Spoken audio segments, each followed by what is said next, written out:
Mengenal buku Kejadian. Buku Kejadian selesai ditulis oleh Musa di padang belantara Sinai tahun 1513 sebelum Masehi.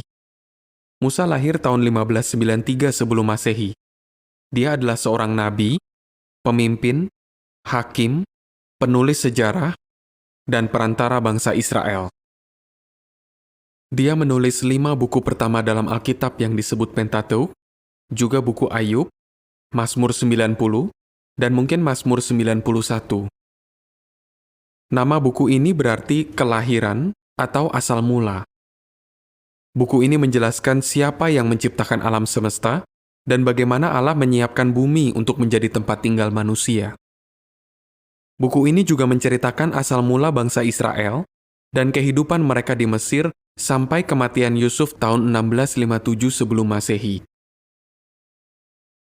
Buku Kejadian dibagi menjadi 50 pasal. Pasal 1 dan 2 menceritakan apa saja yang Allah lakukan selama 6 hari penciptaan. Dia menyiapkan bumi untuk manusia dan menciptakan pria dan wanita pertama, yaitu Adam dan Hawa. Mereka diperintahkan untuk memenuhi bumi dan menguasainya. Mereka juga punya kesempatan untuk hidup abadi. Di pasal 3, Hawa digoda oleh ular untuk melanggar perintah Allah. Adam ikut-ikutan tidak taat, sehingga semua manusia keturunan mereka jadi berdosa dan akhirnya mati. Di pasal 6, malaikat-malaikat yang jahat turun ke bumi dan menikah dengan para wanita. Keturunan mereka disebut Nephilim. Mereka tidak seperti orang biasa. Kejahatan pun merajalela. Jadi Allah memutuskan untuk memusnahkan semua makhluk dengan banjir besar. Tapi Allah berkenan kepada Nuh. Jadi Allah meminta Nuh untuk membangun bahtera agar keluarganya dan binatang-binatang bisa selamat. Pasal 10 dan 11 menceritakan bahwa setelah banjir besar itu, orang-orang mulai membangun sebuah kota dengan menara yang tinggi agar mereka bisa tinggal di satu tempat saja. Padahal Allah ingin agar manusia memenuhi bumi. Jadi Allah mengacaukan bahasa mereka dan membuat mereka tersebar. Pasal 11-25 bercerita tentang Abraham yang sangat beriman. Di pasal 12, Yehua memberitahu Abraham yang waktu itu bernama Abram untuk pergi ke suatu negeri. Keturunannya akan menjadi bangsa yang besar dan semua bangsa akan mendapat berkat karena dia.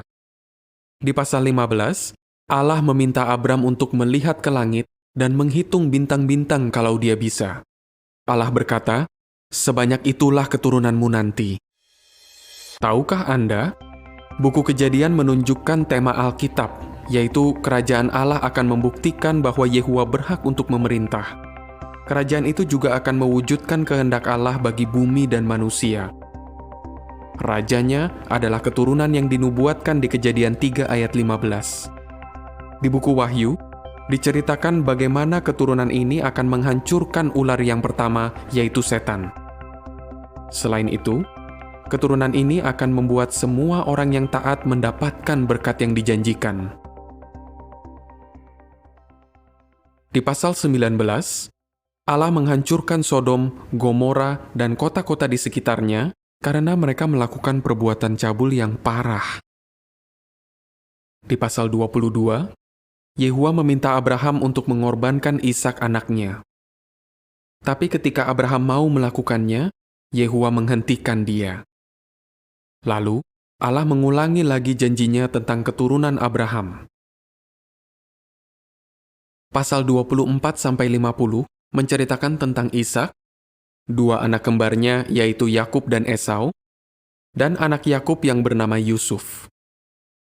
Ishak memberkati Yakub, lalu Yakub pergi jauh ke padang Aram. Di sana, Yakub punya banyak anak termasuk 11 anak laki-laki dari Lea, Rahel, dan 2 budak perempuan mereka. Setelah itu Yakub kembali ke Kanaan. Lalu Allah mengubah nama Yakub menjadi Israel, dan Rahel melahirkan anak laki-laki Yakub yang ke-12. Pasal 37-41 menceritakan tentang Yusuf anak Yakub. Pada umur 17 tahun, dia dijual oleh kakak-kakaknya dan menjadi budak untuk Potifar, pejabat di istana Firaun. Belakangan, istri Potifar terus menggoda Yusuf, tapi dia tidak berhasil. Wanita itu pun menuduh Yusuf ingin memerkosanya, sehingga Yusuf dipenjara untuk waktu yang lama. Tapi ketika usianya 30 tahun, dia memberitahu arti mimpi Firaun dengan bantuan kuasa kudus Allah. Hasilnya, Yusuf dibebaskan dari penjara dan diangkat menjadi Perdana Menteri di Mesir. Di pasal 42-47, Yusuf bertemu kembali dengan keluarganya, dan mereka semua tinggal di Mesir sebagai penduduk asing. Pasal 49 berisi nubuat Yakub tentang anak-anaknya di saat-saat terakhir kehidupannya. Dari garis keturunan Yehuda akan ada Shilo, keturunan yang dulu Allah janjikan. Menurut nubuat itu, bangsa-bangsa akan taat kepadanya. Sambil membaca buku Kejadian, perhatikan apa yang sebenarnya menyebabkan manusia menderita. Cari tahu apa yang dilakukan pria-pria yang beriman di zaman dulu sehingga diberkati Allah. Dan perhatikan bahwa semua yang Allah janjikan kepada mereka sebenarnya berhubungan dengan Yesus Kristus, Raja Kerajaan Allah.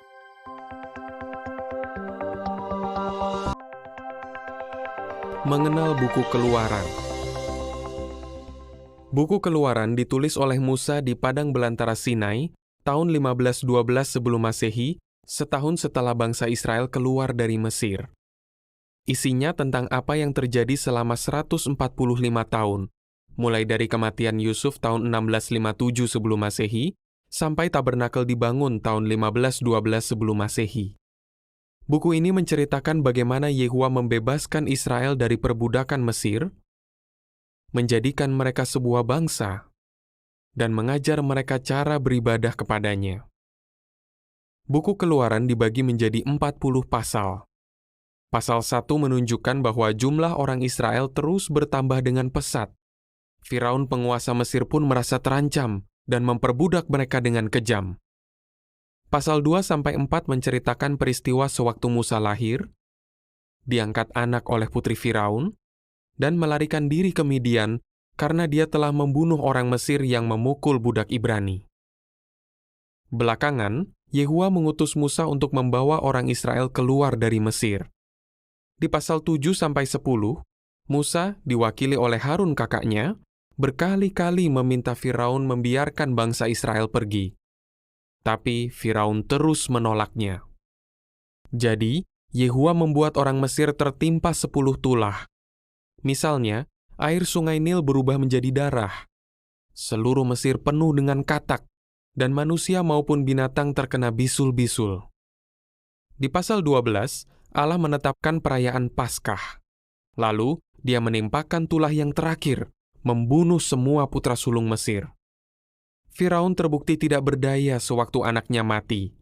Jadi akhirnya dia menyuruh orang Israel pergi. Di pasal 13, Yehua menggunakan tiang awan di siang hari dan tiang api di malam hari untuk menuntun perjalanan umatnya setelah mereka dibebaskan.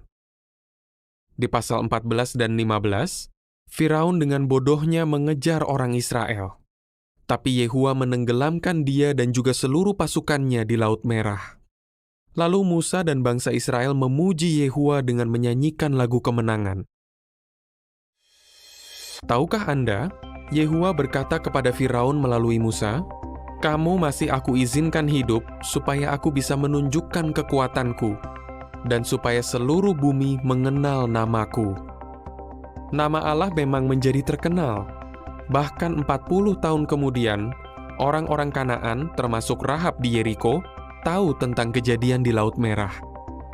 Selain itu, kematian Firaun yang memalukan menunjukkan apa yang akan terjadi pada semua musuh Yehua, termasuk setan. Di pasal 16, Yehua memberikan mana kepada orang Israel, dan itu menjadi makanan utama mereka di padang belantara. Di pasal 19, Musa naik ke Gunung Sinai. Di sana Allah berjanji bahwa jika Israel sungguh-sungguh menaatinya, mereka akan menjadi kerajaan yang dipimpin para imam dan bangsa yang suci miliknya. Di pasal 20, saat Allah memberikan 10 perintah, bangsa itu mendengar guntur dan suara trompet tanduk. Ada juga kilat dan asap yang keluar dari Gunung Sinai. Di pasal 24, Musa membacakan buku perjanjian kepada bangsa itu. Mereka menjawab, "Kami mau menaati Yehua dan melakukan semua perintahnya." Pasal 25-40 membahas tentang keimaman, pembangunan tabernakel, tabut perjanjian, tempat lampu, dan perlengkapan suci lainnya. Pasal 28 dan 29 menjelaskan seperti apa pakaian para imam dan pelantikan mereka. Imam besar memakai efod dan serban dengan lempengan emas. Di lempengan itu terukir kata-kata, "Yehua itu kudus." Di pasal 32, saat Musa di Gunung Sinai, orang-orang membuat patung anak sapi dari emas, lalu menyembahnya sambil bernyanyi dan menari. Ketika Musa kembali, dia membakar dan menghancurkan patung itu, lalu menghamburkan serbuknya ke air dan menyuruh orang Israel meminumnya. Di pasal 34, Musa naik lagi ke Gunung Sinai. Di sana, Yehua menyebutkan nama dan sifat-sifatnya. Pasal 40 menceritakan adanya tiang awan di atas tabernakel yang baru didirikan, dan kemuliaan Yehua memenuhi tabernakel itu. Sambil membaca buku Keluaran, perhatikan bagaimana Yehua merendahkan orang yang sombong, tapi menggunakan orang yang rendah hati dan lembut hati. Dan bagaimana pembebasan bangsa Israel bisa menguatkan iman kita, karena kita juga akan dibebaskan melalui kerajaan Allah. Mengenal buku Imamat. Buku Imamat ditulis oleh Musa pada tahun 1512 sebelum Masehi di padang belantara Sinai. Nama buku ini diambil dari kata Yunani yang artinya mengenai orang Lewi. Meski begitu, buku ini ditulis tidak hanya untuk orang Lewi, tapi juga untuk seluruh bangsa Israel. Buku Imamat menceritakan apa saja yang terjadi selama kira-kira 1 bulan setelah tabernakel selesai dibangun. Buku ini menekankan bahwa Yehua itu kudus, dan umatnya juga bisa kudus, asalkan mereka menaati hukum-hukumnya. Pasal 1-7 berisi petunjuk tentang berbagai persembahan untuk Yehua. Di pasal 8 dan 9, para imam dilantik. Harun diurapi sebagai imam besar, dan dia memberikan persembahan pertamanya. Di pasal 10, Yehua membunuh 2 putra Harun, yaitu Nadab dan Abihu. Mereka adalah imam, tapi mereka mempersembahkan dupa yang tidak sesuai dengan hukum. Lalu Yehua membuat peraturan bahwa seorang imam tidak boleh minum alkohol sebelum masuk ke kemah pertemuan atau tabernakel. Pasal 11-15 menceritakan apa yang tidak najis dan najis menurut hukum. Yehua juga memberitahu bangsa Israel binatang apa yang boleh dimakan dan yang tidak. Petunjuk tentang hari pendamaian terdapat di pasal 16. Pasal 17-20 berisi hukum tentang tingkah laku yang kudus. Misalnya, umat Allah tidak boleh makan darah, menyembah berhala, atau menggunakan ilmu gaib seperti bangsa-bangsa di sekitar mereka. Mereka perlu bertimbang rasa kepada orang yang buta, orang yang tuli, dan orang asing. Mereka juga harus menghormati orang yang sudah tua. Tahukah Anda? Menurut buku Ibrani, pengaturan yang ada di buku Imamat adalah bayangan dari hal-hal yang akan datang. Misalnya, imam besar menggambarkan Yesus Kristus. Darah korban binatang menggambarkan darah Yesus. Ruang Maha Kudus di tabernakel menggambarkan surga, dan di sanalah Yesus menghadap Allah bagi kita. Pasal 21 dan 22 menjelaskan persyaratan untuk bisa melayani sebagai imam. Misalnya, mereka tidak boleh memiliki cacat fisik. Pasal 23 dan 24 menjelaskan tentang perayaan-perayaan dan hari-hari yang suci. Ada juga petunjuk dari Yehua tentang lampu-lampu di tabernakel dan roti persembahan berbentuk gelang. Pasal 24 juga menandaskan bahwa nama Allah itu suci. Jadi, orang yang menghina nama Yehua harus dilempari batu sampai mati. Pasal 25 berisi hukum tentang tahun Sabat, tahun Yobel, pengembalian tanah dan rumah, serta perlakuan terhadap orang miskin. Selain itu, seorang budak harus diperlakukan dengan baik seperti seorang pekerja. Pasal 26 membahas apa berkatnya jika menaati Yehua dan apa hukumannya jika tidak. Di pasal terakhir buku Imamat, ada hukum tentang hal-hal yang diikrarkan kepada Yehua dan yang dibaktikan kepadanya. Sambil membaca buku Imamat, perhatikan bahwa kita harus meniru Yehua dengan bertingkah laku kudus. Kita harus benar-benar menghormati nama sucinya, dan kita bisa yakin bahwa seluruh bumi akhirnya akan menjadi kudus di bawah pemerintahan putranya, yaitu imam besar kita dan raja dari kerajaan Allah.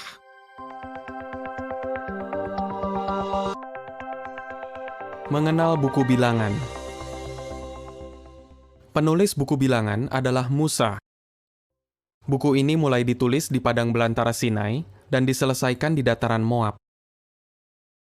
Isinya tentang apa yang terjadi selama 38 tahun 9 bulan, dari tahun 1512 sampai 1473 sebelum Masehi, ketika Musa selesai menulisnya. Buku ini disebut Bilangan karena Musa menghitung bangsa Israel 2 kali, pertama di Gunung Sinai, dan kedua di dataran Moab. Buku ini menunjukkan kemampuan Yehua dalam memimpin umatnya, perlunya menaati orang-orang yang mewakili Yehua, dan pentingnya memiliki iman yang kuat. Bilangan terdiri dari 36 pasal.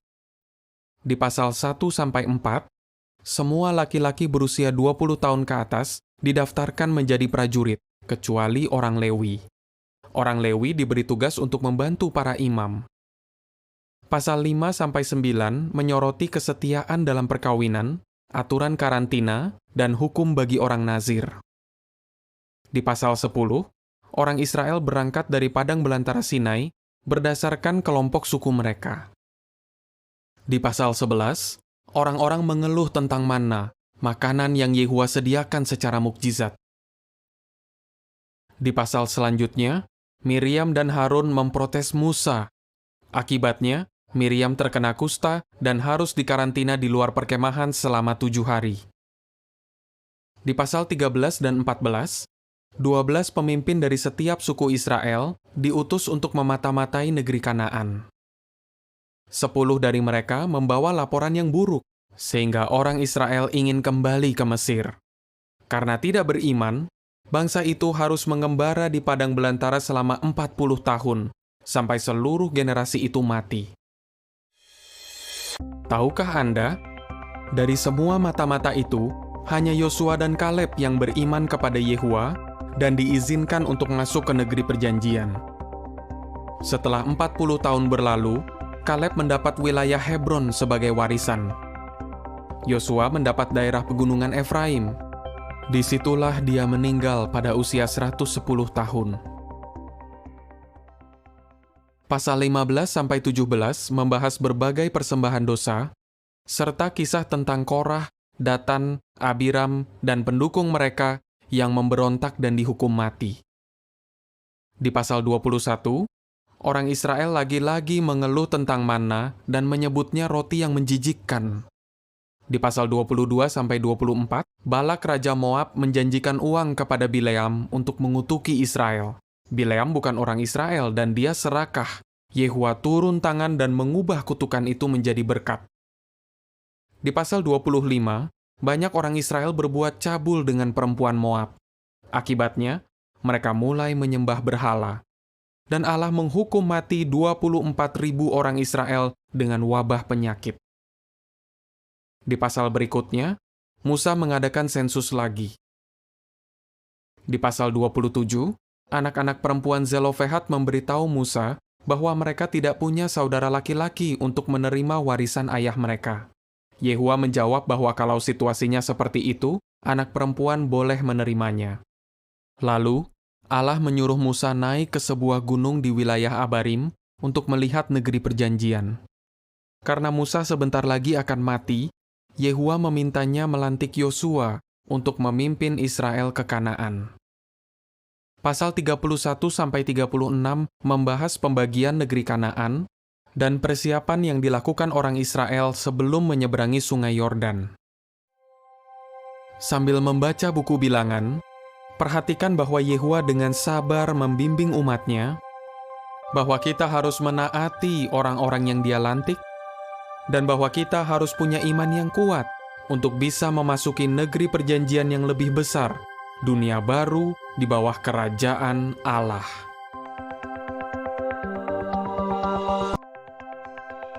Mengenal buku Ulangan. Buku Ulangan ditulis oleh Musa di dataran Moab pada tahun 1473 sebelum Masehi, persis sebelum bangsa Israel masuk ke negeri perjanjian. Buku Ulangan juga disebut Taurat Kedua atau Pengulangan Taurat. Buku ini juga berisi penjelasan tentang hukum itu. Dalam buku ini, bangsa Israel diminta untuk mengasihi dan menaati Yehua di negeri yang sebentar lagi Dia berikan. Buku Ulangan terdiri dari 4 khotbah, sebuah lagu, dan berkat yang diucapkan Musa. Dalam khotbah pertama yang ada di pasal 1-4, Musa membahas sejarah Israel sejak keluar dari Mesir dan mengingatkan mereka tentang apa yang sudah Yehua lakukan untuk mereka. Misalnya, Yehua memusnahkan generasi orang Israel yang penakut dan tidak beriman, karena dulu 40 tahun sebelumnya mereka tidak berani melawan penduduk Kanaan. Di khotbah kedua, yang dicatat di pasal 5-26, Musa menasihati bangsa itu untuk menaati perintah Allah, bukan hanya karena kewajiban saja, tapi karena mereka mengasihi Dia dengan sepenuh hati, jiwa, dan kekuatan. Tahukah Anda, di zaman dulu, orang asing biasanya tidak punya hak secara hukum, dan para janda maupun anak yatim juga menderita. Tapi di Israel, semua orang bisa dapat manfaat dari hukum Yehua, termasuk orang asing, para janda, dan anak yatim. Yehua menyayangi mereka semua, dan Dia mau umatnya juga menyayangi mereka. Di pasal 7, Musa memberitahu bangsa Israel bahwa Yehua akan menyingkirkan bangsa-bangsa di negeri perjanjian yang penduduknya lebih banyak dan lebih kuat daripada Israel. Di pasal 8, Musa berkata bahwa Israel akan mendapat negeri yang baik, dengan banyak sungai, gandum, barli, anggur, ara, delima, minyak zaitun, dan madu. Tapi, di situ banyak penyembahan berhala. Jadi, di pasal 12, bangsa Israel diperintahkan untuk merobohkan mezbah allah-allah palsu, meremukkan pilar-pilar suci, membakar tiang-tiang suci, dan menghancurkan patung ukiran allah-allah itu. Di pasal 16, Musa mengingatkan umat Allah untuk merayakan Paskah dan juga 3 perayaan besar lainnya, yaitu perayaan roti tanpa ragi, perayaan minggu-minggu, dan perayaan Pondok Daun. Di pasal 18, Musa bernubuat tentang nabi yang lebih besar darinya. Dia berkata, Yehua Allah kalian akan mengangkat seorang nabi dari bangsa kita untuk kalian, nabi yang seperti saya. Kalian harus mendengarkan dia. Khotbah ketiga di pasal 27 dan 28 menyebutkan tentang kutukan bagi orang yang tidak taat dan berkat bagi orang yang taat. Setelah bangsa Israel menyeberangi Sungai Yordan, setengah dari suku-suku mereka harus berdiri di Gunung Ebal untuk mengucapkan kutuk, dan setengah lainnya berdiri di Gunung Gerizim untuk mengucapkan berkat. Pasal 29 dan 30 mencatat khotbah keempat Musa. Dia membuat perjanjian dengan bangsa Israel dan menganjurkan mereka untuk memilih kehidupan dengan menaati Yehua. Di pasal 31, Yehua menugasi Yosua untuk menjadi penerus Musa. Yosua harus berani dan kuat, karena dia akan memimpin bangsa Israel ke negeri yang Allah janjikan. Pasal 32 berisi lagu Musa. Dia memuji Allah Yehua yang setia, yang sangat kontras dibanding bangsa Israel yang tidak setia. Di pasal 33, Musa menyampaikan berkat kepada orang-orang Israel sebelum dia meninggal. Di pasal terakhir, Musa naik ke Gunung Nebo dan melihat negeri perjanjian. Yehua berkata, "Aku sudah mengizinkan kamu melihatnya sendiri, tapi kamu tidak akan menyeberang ke sana." Lalu Musa meninggal pada usia 120 tahun. Yehua menguburkannya di Moab, di tempat yang tidak diketahui siapapun. Sambil membaca buku Ulangan, perhatikan bagaimana Yehua memberkati orang-orang yang menyayangi dia dan menahan berkatnya dari mereka yang tidak taat. Selain itu, perhatikan bagaimana prinsip-prinsip di balik hukum Taurat ada dalam ajaran Yesus, nabi seperti Musa yang juga raja dari kerajaan Allah.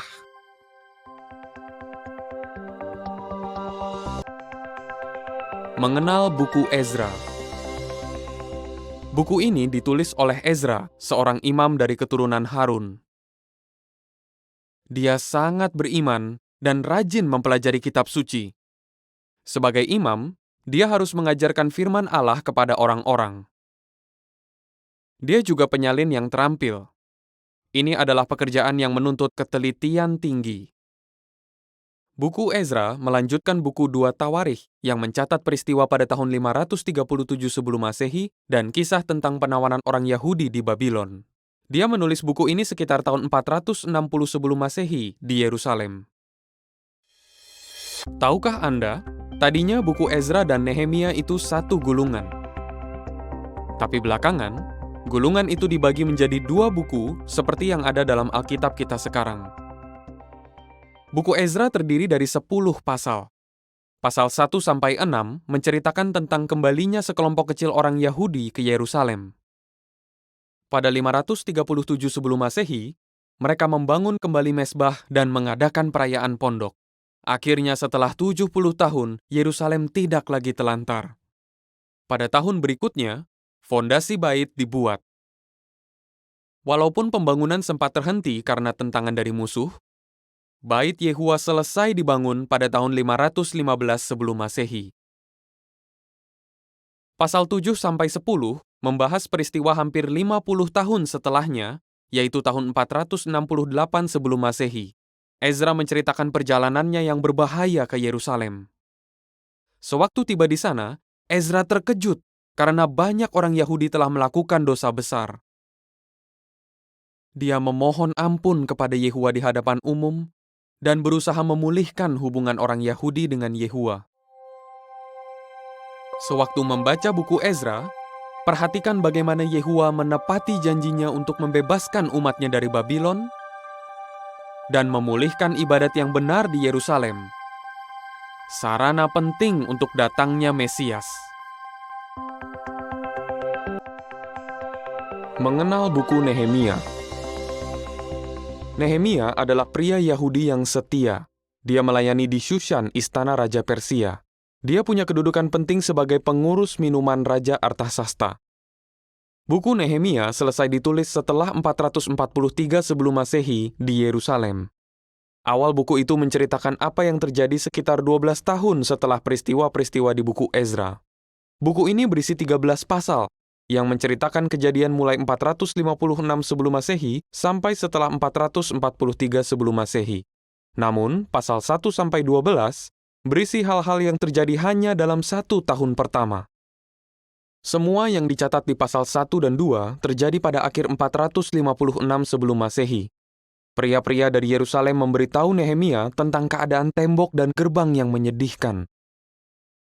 Nehemia berdoa meminta bantuan Allah. Doanya dijawab. Raja Persia mengirim Nehemia ke Yerusalem sebagai gubernur dan mengizinkannya membangun kembali tembok Yerusalem. Sesampainya di Yerusalem, Nehemia memeriksa kondisi tembok. Lalu dia mengumpulkan orang-orang dan mengatakan, "Ayo, mari kita bangun kembali tembok Yerusalem." Ketika Raja Artasasta mengizinkan tembok dibangun kembali, dimulailah 70 minggu tahun yang disebutkan Nabi Daniel. Pada akhir 69 minggu tahun, Mesias akan muncul. Pasal 3-6 bercerita tentang pembangunan kembali tembok dan gerbang Yerusalem meski ada banyak tentangan musuh. Tahukah Anda Banyak pria dan wanita bekerja sama untuk memperbaiki tembok dan gerbang yang panjangnya kira-kira 2.600 meter hanya dalam 52 hari. Pasal 7-12 menceritakan bagaimana Nehemia dan Ezra membantu bangsa itu kembali menyembah Yehuwa. Orang-orang datang untuk mendengarkan hukum dibacakan dan dijelaskan. Kemudian, mereka mengadakan perayaan pondok yang berlangsung selama 8 hari. Setelah itu, tembok Yerusalem diresmikan. Nehemia menjadi gubernur Yerusalem selama 12 tahun. Setelah itu, dia kembali melayani Raja Artasasta. Pasal 13 menceritakan bahwa Nehemia kembali ke Yerusalem. Ternyata orang-orang Yahudi tidak lagi setia kepada Yehuwa. Nehemia pun dengan tegas bertindak untuk memperbaiki keadaan. Saat membaca kisah yang seru ini, perhatikan bagaimana Yehuwa menggerakkan Raja Persia untuk menjalankan kehendaknya. Bagaimana semangat dan pengetahuan Nehemia akan hukum Allah menghasilkan berkat. Dan bagaimana pembangunan kembali tembok Yerusalem menjadi bagian penting untuk memahami kata-kata Nabi Daniel tentang munculnya Mesias. Mengenal buku Ester. Ester adalah buku kedua dalam Alkitab yang menggunakan nama wanita. Ester adalah wanita Yahudi. Dia adalah tokoh utama buku ini yang kemungkinan ditulis oleh Mordekai, sepupu Ester. Sewaktu orang tua Ester meninggal, Mordekai lah yang merawatnya. Ester dan Mordekai menjadi anggota keluarga kerajaan Raja Ahasweros. Istana raja ada di kota Shushan. Kota ini terletak di pusat kerajaan Persia. Wilayah kerajaan itu terbentang dari India sampai Ethiopia. Buku Ester mencatat peristiwa yang terjadi mulai 493 sebelum Masehi. Itu selesai ditulis sekitar tahun 475 sebelum Masehi, sebelum buku Ezra dan Nehemia selesai ditulis. Pada zaman Ester, sebagian kecil orang Yahudi sudah kembali ke Yerusalem untuk membangun kembali bait. Tapi yang lainnya masih tinggal di wilayah kerajaan Persia. Buku Ester terdiri dari 10 pasal. Pasal 1 dan 2 menceritakan bahwa sang raja mencari ratu barunya dari seluruh kerajaan. Akhirnya dia memilih Ester. Pasal 3-7 menceritakan bahwa Haman yang membenci umat Allah menjadi perdana menteri dan berencana untuk membunuh semua orang Yahudi. Haman menggunakan cincin cap milik raja untuk mengesahkan perintah agar semua orang Yahudi, termasuk Mordekai, dibunuh. Jika rencana Haman sukses, garis keturunan yang menghasilkan Mesias akan terputus. Sewaktu mendengar hal itu, Ester memutuskan untuk mengikuti nasihat Mordekai dan menemui Raja Ahasweros. Tahukah Anda? Orang yang menemui raja tanpa dipanggil bisa dihukum mati. Tapi, jika raja mengulurkan tongkat emasnya, orang itu tidak akan dibunuh. Ester dengan berani menemui sang raja dan menceritakan rencana jahat itu. Saat mendengarnya, raja sangat marah dan memerintahkan agar Haman dibunuh. Di pasal 8-10, diceritakan bahwa Mordekai diangkat menjadi perdana menteri menggantikan Haman. Ester dan Mordekai menetapkan perintah baru, disahkan dengan cincin cap milik raja, yang mengizinkan orang Yahudi untuk membela diri jika diserang. Perintah ini dikirimkan ke seluruh kerajaan. Yehuwa menyelamatkan orang Yahudi dan melindungi garis keturunan yang akan menghasilkan Mesias. Sewaktu membaca buku ini, perhatikan bagaimana Mordekai dan Ester memanfaatkan hukum Persia untuk melindungi orang Yahudi. Bagaimana Yehuwa selalu bisa menyelamatkan umatnya. Dan bagaimana Ester yang masih muda berani mempertaruhkan nyawanya untuk melindungi umat Allah dan garis keturunan Mesias.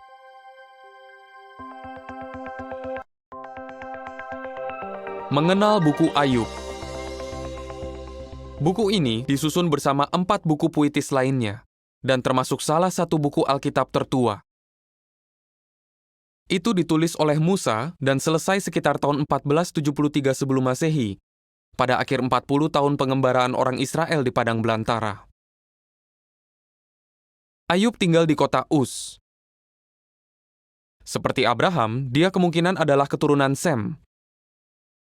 Ayub bukan orang Israel, tapi dia menyembah Yehuwa. Ayub sangat kaya. Dia punya banyak budak dan ribuan domba, unta, serta ternak lain. Dia dan istrinya punya 10 anak. Dan dia orang yang sangat dihormati. Tapi semua itu hilang karena beberapa musibah menimpa Ayub. Sewaktu itu terjadi, Yehuwa berkata bahwa tidak ada seorang pun yang seperti Ayub di bumi.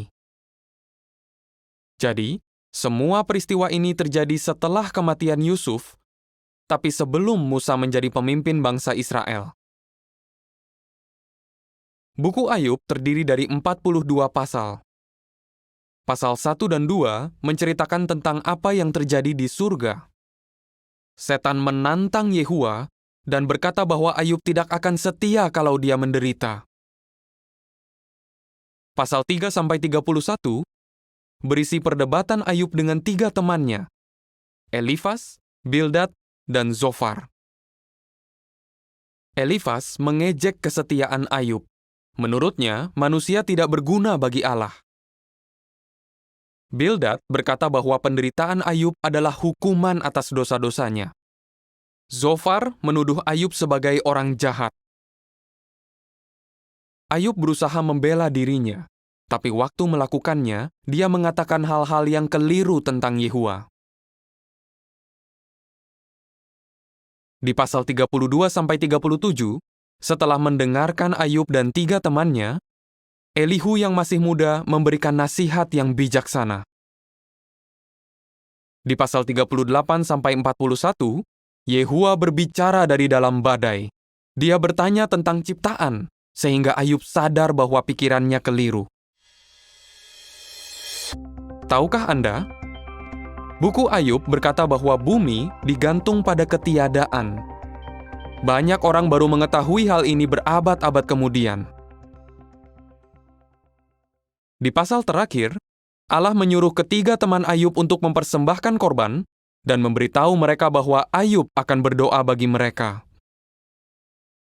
Yehuwa menyembuhkan Ayub dan mengembalikan reputasinya, menggandakan hartanya, memberinya 7 putra dan 3 putri, dan membuat dia bisa hidup 140 tahun lagi. Sewaktu membaca buku ini, perhatikan bagaimana kisah ini membuktikan bahwa Yehuwa bukan penyebab penderitaan manusia. Bagaimana peristiwa di surga membantu kita memahami persoalan tentang hak Allah untuk memerintah. Dan bagaimana berkat yang Ayub terima membuat kita bisa membayangkan berkat di masa depan bagi mereka yang setia kepada Yehuwa. Mengenal buku Mazmur.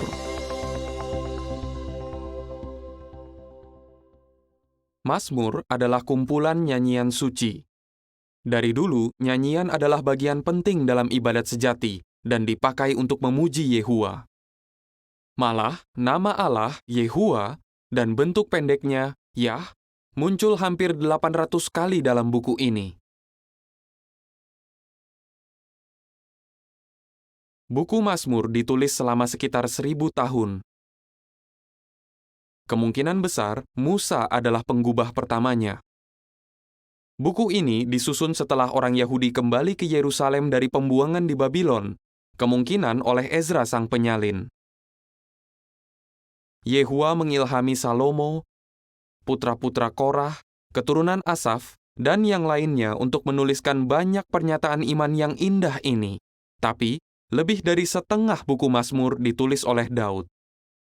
Banyak Mazmur Daud didasarkan atas pengalaman hidupnya yang beragam. Superskripsi yang ada di awal banyak Mazmur memberitahukan penulis dan latar belakang lainnya dari Mazmur itu. Buku ini terdiri dari 150 pasal. Ini adalah buku Alkitab yang terpanjang. Buku Mazmur dibagi menjadi 5 bagian atau jilid. Ada beberapa tema yang diangkat dalam buku puitis ini. Mari kita lihat 3 di antaranya. Ada banyak pujian bagi Yehuwa. Banyak mazmur memuji Yehua sebagai penyelamat. Mazmur lainnya memuji Dia karena ciptaannya, dari kerumitan tubuh manusia sampai bumi dan lautan. Mazmur 83 memuji Yehua sebagai yang maha tinggi atas seluruh bumi. Buku Mazmur juga menunjukkan bahwa Yehua membantu dan menghibur orang yang mengasihi Dia. Yehua disebut sebagai pendengar doa dan Bapa yang penyayang yang mengampuni orang yang bertobat. Mazmur 23 menggambarkan Yehua sebagai gembala yang menuntun, menjaga, dan merawat umat-Nya. Buku Mazmur juga berisi janji bahwa Yehua akan mengubah bumi menjadi Firdaus melalui kerajaan yang diperintah Yesus. Kerajaan ini akan membuat bumi damai dan menghapus semua kejahatan. Ada beberapa mazmur yang dikelompokkan. Misalnya, Mazmur 113-118 disebut sebagai Mazmur Halel.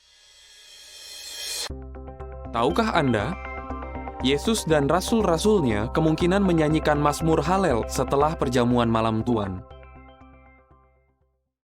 Mazmur 120-134 disebut nyanyian pendakian. Konon, ini dinyanyikan sewaktu orang Israel mendaki ke Yerusalem untuk menghadiri 3 perayaan besar tahunan. Kelima mazmur terakhir, yang menjadi satu kelompok, selalu diawali dan diakhiri dengan kata-kata, "Pujilah Yah." Salah satu isi penting buku Mazmur adalah nubuat-nubuat tentang Mesias. Yesus sendiri berkata, "Semua yang tertulis dalam Mazmur tentang Aku harus digenapi." Sewaktu membaca buku Mazmur, pikirkan bagaimana isinya membela hak Allah untuk memerintah, bagaimana Yehua membantu orang yang menyayangi Dia, dan bagaimana Yehua akan mengubah bumi menjadi Firdaus melalui kerajaannya.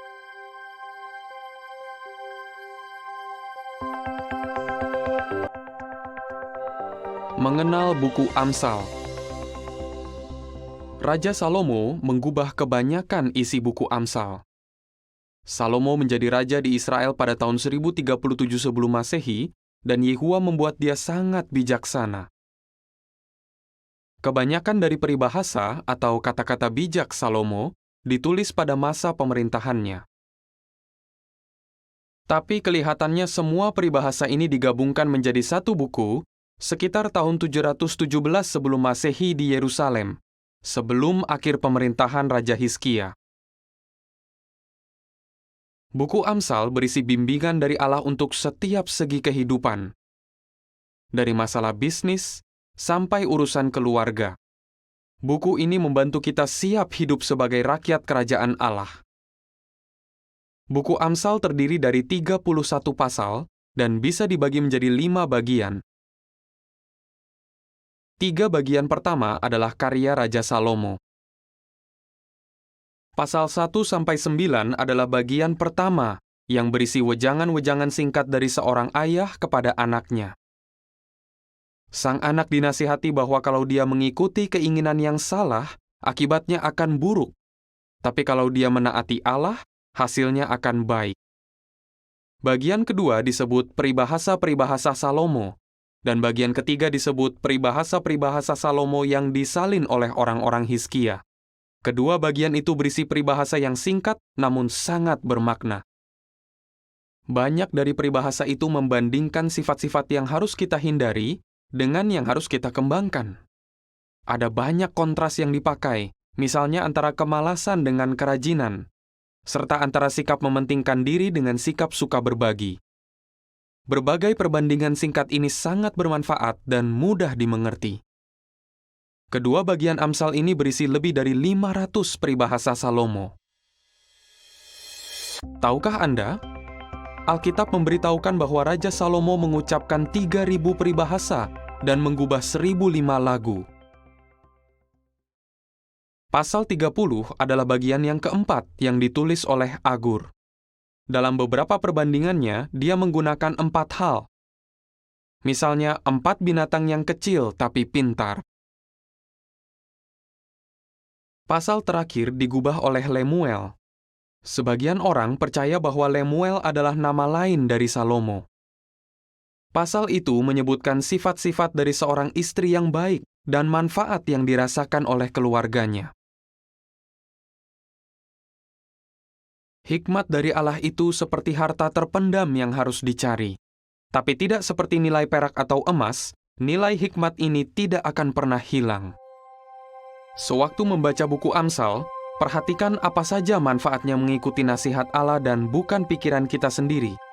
Apa saja sifat yang harus kita buang dan yang harus kita kembangkan. Dan bagaimana buku ini membantu kita siap untuk hidup sebagai rakyat kerajaan Allah. Mengenal buku Pengkhotbah.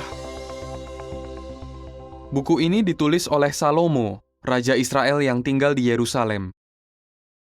Buku ini selesai ditulis saat Salomo sudah menjadi raja selama puluhan tahun, tapi sebelum dia menjadi penyembah berhala.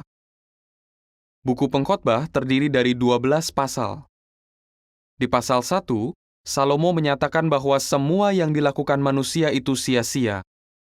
Di pasal 2, karena ingin tahu arti hidup ini, Salomo memikirkan hal-hal yang sudah dia lakukan. Salomo menulis bahwa mengejar kekayaan dan prestasi yang hebat sama seperti mengejar angin. Di pasal 3-6, Salomo mengamati caranya mendapatkan hikmat dari Allah. Dia menunjukkan bahwa untuk segala sesuatu ada waktu yang ditetapkan. Dia menasihati kita untuk bekerja keras dan menyebutkan manfaat persahabatan. Menurutnya, menikmati makanan dan hasil kerja keras adalah pemberian Allah. Pasal 7-11 berisi hal-hal yang bisa membuat kita berpikir tentang kehidupan manusia. Salomo mengamati bahwa hidup itu singkat, dan manusia perlu menggunakan waktu, tenaga, dan sumber daya mereka dengan sebaik mungkin. Dengan begitu, mereka bisa punya nama baik di mata Allah. Tahukah Anda? Salomo membahas tentang siklus air di bumi berabad-abad sebelum para ilmuwan memahami proses ini. Di pasal 12, dia menasihati anak muda untuk mengambil keputusan yang bijaksana sebelum mengalami kesusahan di hari tua. Lalu dia menyimpulkan semua kata-katanya dengan menulis, "Takutlah akan Allah yang benar, dan jalankanlah perintah-perintahnya, sebab inilah seluruh kewajiban manusia." Sambil mempelajari buku Pengkhotbah, perhatikan hal-hal apa yang sebaiknya kita kejar dalam hidup. Bagaimana kita bisa menikmati kehidupan kalau kita memiliki hikmat dari Allah? Dan bagaimana kita bisa hidup bahagia sebagai rakyat kerajaan Allah jika kita punya hubungan baik dengan Allah?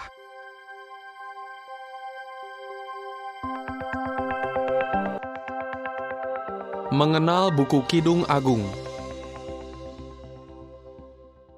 Raja Salomo menulis buku yang puitis ini di Yerusalem. Buku ini selesai ditulis tak lama setelah bait selesai dibangun. Dari antara banyak nyanyian yang Salomo gubah, nyanyian inilah karyanya yang terindah. Tokoh utama buku ini adalah gadis Syulam. Tokoh-tokoh lainnya adalah saudara-saudara lelaki sang gadis, sang gembala, Salomo, putri-putri Yerusalem atau para wanita di istana Salomo, dan putri-putri Zion atau para wanita di Yerusalem. Nyanyian ini berisi beberapa percakapan antara orang-orang yang berbeda. Meski tokoh yang berbicara tidak diberitahukan, kita bisa tahu siapa mereka dari apa yang mereka katakan atau yang orang katakan kepada mereka. Kidung Agung terdiri dari 8 pasal. Pasal 1 dan 2 menceritakan hal-hal yang terjadi di kota Shunem yang juga disebut Shulem. Gadis Syulam dibawa ke perkemahan Salomo, tapi dia menolak rayuannya dan menyatakan bahwa dia hanya mencintai sang gembala. Tahukah Anda, Shunem adalah kota kelahiran perawat Daud, Abishag, dan tempat tinggal sebuah keluarga yang sering dikunjungi Nabi Elisa. Pasal 3-8 menceritakan hal-hal yang terjadi di Yerusalem. Salomo kembali ke istananya. Dia membawa gadis Syulam agar dia bisa menunjukkan kekayaannya. Gadis Syulam memberitahu para wanita di istana Salomo agar tidak membujuknya untuk jatuh cinta kepada Salomo. Sang gembala mengejar gadis Syulam ke Yerusalem, lalu menyatakan rasa sayangnya agar sang gadis tidak berpaling ke lain hati. Kata-kata puitis dalam nyanyian ini mungkin terdengar aneh sekarang, tapi kita harus ingat bahwa nyanyian ini dibuat di daerah timur ribuan tahun lalu. Sang gembala menyamakan mata gadis Syulam dengan mata merpati. Rambutnya seperti kawanan kambing, dan pipinya seperti seiris buah delima. Salomo kembali mendekati dan merayu gadis Syulam. Tapi sang gadis tetap tidak tergoda. Di pasal 8, gadis Syulam pulang ke rumahnya. Dia terbukti setia kepada sang gembala dan sekarang mereka bersama lagi. Cinta mereka yang kuat disamakan seperti nyala api Yah, karena Yehuwalah sumber kasih sejati. Sambil membaca buku ini, perhatikan bagaimana gadis Syulam menjaga diri tetap murni, bagaimana dia tetap setia kepada sang gembala, dan bagaimana kasih sejati berasal dari Yehuwa yang pemerintahannya didasarkan atas kasih.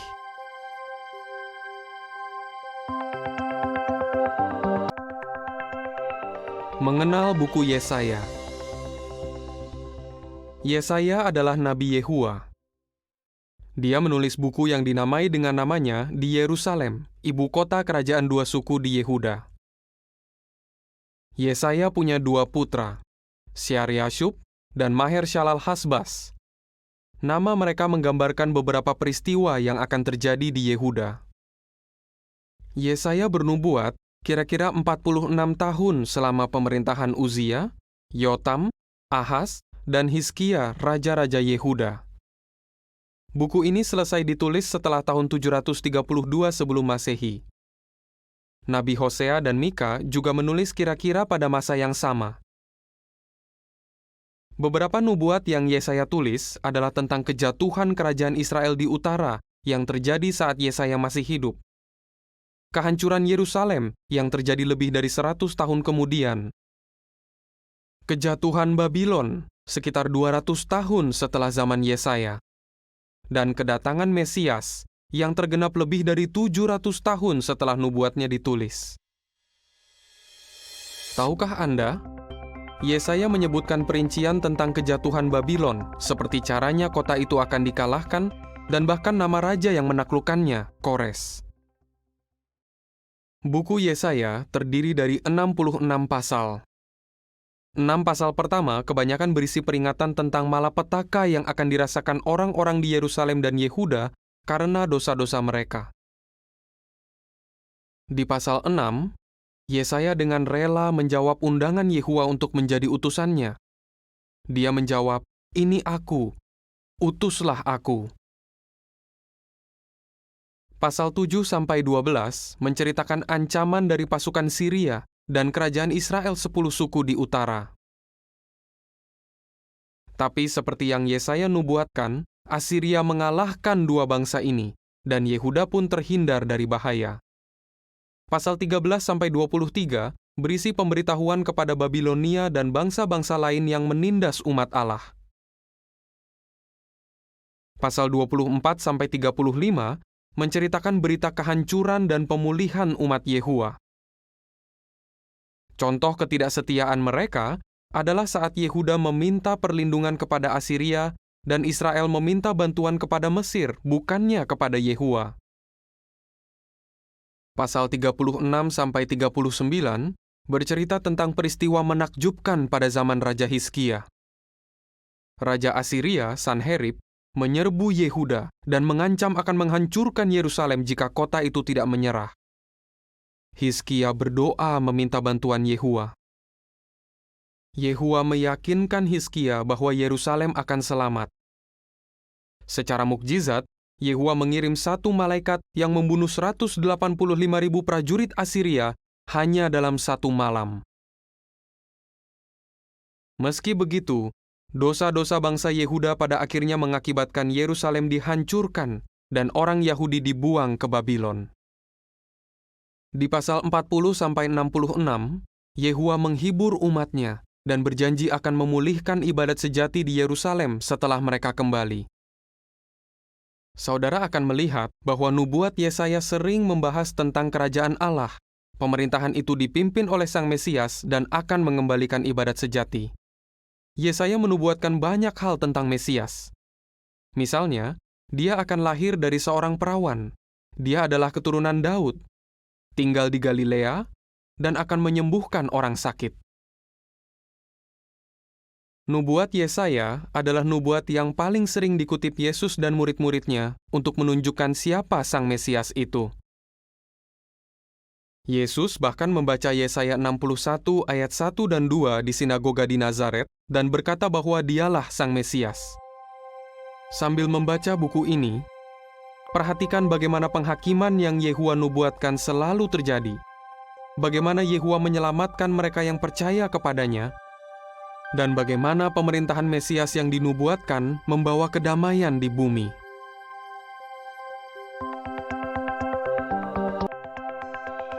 Mengenal buku Yeremia.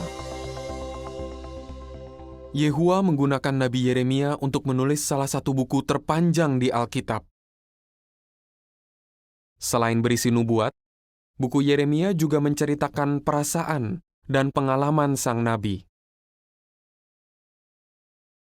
Sebelum Yeremia lahir, Yehua sudah memperhatikan anak yang akan lahir dalam keluarga imam ini. Yeremia adalah ahli riset dan sejarawan yang teliti. Dia menulis buku 1 dan 2 Raja-Raja serta Ratapan. Pada 647 sebelum Masehi, Yehua menunjuk Yeremia sebagai nabi. Saat itu dia mungkin hampir berumur 25 tahun. Itu terjadi kurang dari 100 tahun setelah kerajaan Israel di utara jatuh. Keadaan saat itu kacau karena bangsa-bangsa yang kuat saling berebut kekuasaan. Yeremia melayani sebagai nabi selama sekitar 67 tahun hingga 580 sebelum Masehi. Dia melayani selama pemerintahan raja yang baik, Yosia, dan raja-raja yang jahat, Yehoahas, Yehoyakim, Yehoyakin, dan Zedekia.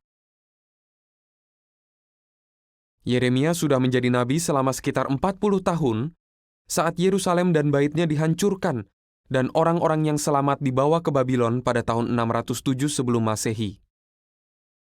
Belakangan, Yeremia dibawa ke Mesir. Di sana dia terus menjalankan tugasnya sebagai Nabi Yehua. Buku Yeremia selesai ditulis pada 580 sebelum Masehi, 27 tahun setelah kehancuran Yerusalem. Nabi Nahum, Habakuk, Obaja, dan Yehezkiel juga diilhami Allah untuk bernubuat pada zaman ini. Nabi Daniel juga hidup sezaman dengan mereka, tapi dia baru menyelesaikan bukunya pada 536 sebelum Masehi. Buku Yeremia berisi 52 pasal. Isinya tidak ditulis berdasarkan urutan waktu, tapi berdasarkan topik. Di pasal pertama, Yehua menyuruh Yeremia, nabinya, untuk menyampaikan berita penghakiman dan juga berita harapan. Pasal 2-24 berisi penghakiman Yehua atas rakyat Yerusalem karena mereka melakukan dosa-dosa besar seperti penyembahan berhala dan kekerasan. Atas perintah Yehua, Yeremia memecahkan wadah tanah liat. Ini menunjukkan bahwa Allah akan menghukum bangsa itu karena dosa-dosa mereka. Di pasal 29-34, Yeremia berkata kepada orang Yahudi yang setia di Babylon bahwa Yehua akan memulangkan mereka ke Yerusalem dan menepati perjanjiannya dengan Daud tentang kerajaan yang akan membawa keadilan di seluruh bumi untuk selamanya. Tahukah Anda? Dari buku Yeremia, Nabi Daniel tahu bahwa Yerusalem akan ditelantarkan selama 70 tahun dan bahwa umat Allah sebentar lagi akan dibebaskan. Banyak pasal bercerita tentang keberanian Yeremia untuk mengumumkan berita Yehua meski dia dianiaya. Di pasal 36, Yeremia menyuruh sekretarisnya, Baruk, untuk menuliskan kata-kata Yehua terhadap umatnya dan semua bangsa. Setelah mendengarkan isi pesan tersebut, Raja Yehoyakim memotong gulungan itu lalu melemparkannya ke perapian. Tapi Yehua menyuruh Yeremia untuk menuliskannya lagi. Pasal 38 bercerita bahwa Raja Zedekia menyerahkan Yeremia kepada para musuhnya yang memasukkan nabi itu ke dalam lubang yang dalam dan berlumpur. Tapi dia diselamatkan oleh Ebed-Melek, seorang penyembah Yehua. Buku Yeremia berisi berita penghakiman yang keras atas banyak bangsa, termasuk Mesir, Filistia, Moab, Amon, Edom, dan Babylon. Allah menghukum bangsa-bangsa ini karena mereka memusuhi umat-Nya. Peristiwa yang Yeremia catat antara lain adalah hari-hari terakhir kejayaan Yerusalem, penghancuran kota itu oleh Babylon, dan apa yang terjadi setelah kehancuran itu. Sewaktu membaca buku ini, perhatikan bagaimana Yehua menghukum orang jahat tapi memberikan harapan bagi orang yang setia. Bagaimana Yeremia setia menjalankan tugasnya meski menghadapi kesulitan. Dan bagaimana Yehua menjanjikan suatu kerajaan yang akan membawa keadilan di seluruh bumi.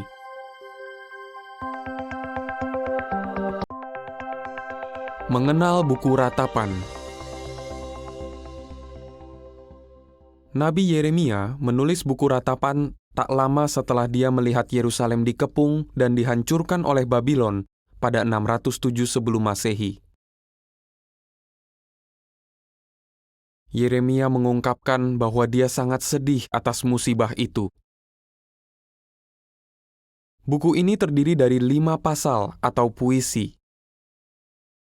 Di pasal 1, Yerusalem digambarkan seperti seorang putri yang dikalahkan musuh-musuhnya. Dia menjadi janda dan budak yang telantar karena telah melakukan banyak dosa. Pasal 2 menceritakan bahwa Yehualah yang menghancurkan Yerusalem. Orang-orang yang melewati Yerusalem kaget saat melihat kota itu benar-benar hancur. Di pasal 3, Yeremia menyamakan bangsanya dengan seorang pria yang menderita dan tidak punya tempat tinggal. Dia memohon agar Yehua menolongnya. Namun, Yeremia sabar menunggu Yehua bertindak. Dia yakin Yehua akan memulangkan bangsanya ke Yerusalem karena Yehua setia dan berbelas kasihan. Pasal 4 menceritakan keadaan bait. Meski dulu bait yang indah dan megah itu adalah pusat ibadah kepada Yehua, bait tersebut kini hancur. Yeremia menceritakan tentang kejahatan, kelaparan, dan kematian. Hal-hal menyedihkan ini terjadi di akhir pengepungan Yerusalem. Tahukah Anda? Di pasal 1-4, setiap ayat atau kelompok ayat diawali dengan setiap huruf yang berbeda dalam alfabet Ibrani. Pasal 5 berisi kata-kata penduduk Yerusalem yang telah kehilangan rumah dan kebebasan mereka. Yeremia menyamakan mereka dengan anak-anak yatim yang memohon belas kasihan dan bantuan Allah. Sambil membaca 5 puisi ini, perhatikan bagaimana Allah menghukum orang-orang yang memberontak, namun berbelas kasihan pada mereka yang bertobat. Perhatikan juga bagaimana kerajaan Allah akan mengubah penderitaan menjadi sukacita.